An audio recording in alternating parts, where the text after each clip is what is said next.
Сега съм подготвила, тук един текст между Ана и Питър и ще кажа кое е факт и кое е интерпретация, за да стане ясно. Ситуация. Вечерта е. Питър се прибира 2 часа по-късно от обичайното. Влиза в стаята без да поздрави Ана, оставя телефона си с екрана надолу. На маста, ето интерпретация. И веднага влиза в банята. Ана е приготвила вечеря, която вече е изтинала. Когато той излиза от банята, тя го пита: пак ли започваш с старите номера? А той отговаря: просто имах тежък ден, остави ме на мира. И отива да спи в другата стая.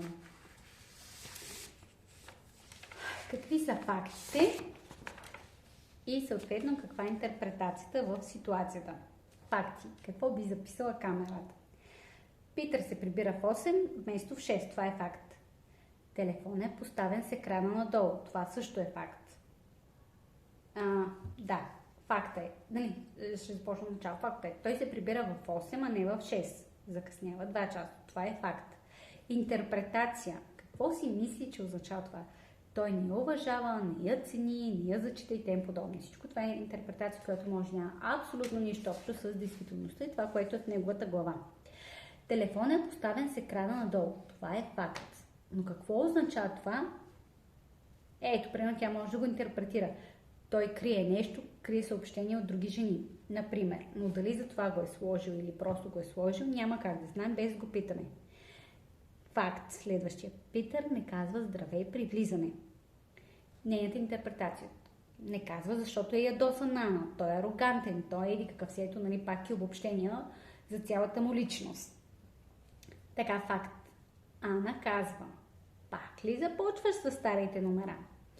Интерпретация. Ана го обвинява и търси повод за скандал. Сега това тук може да звучи много идентично, защото този въпрос звучи като обвинение, че търси повод за скандал.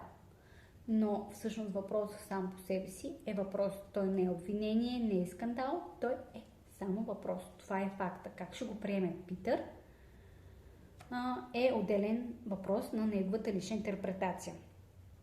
Факт. Питър заспива в другата стая. Интерпретация. Връзката им се разпада. Ето виждате как може от една най-обикновена ситуация да се направят много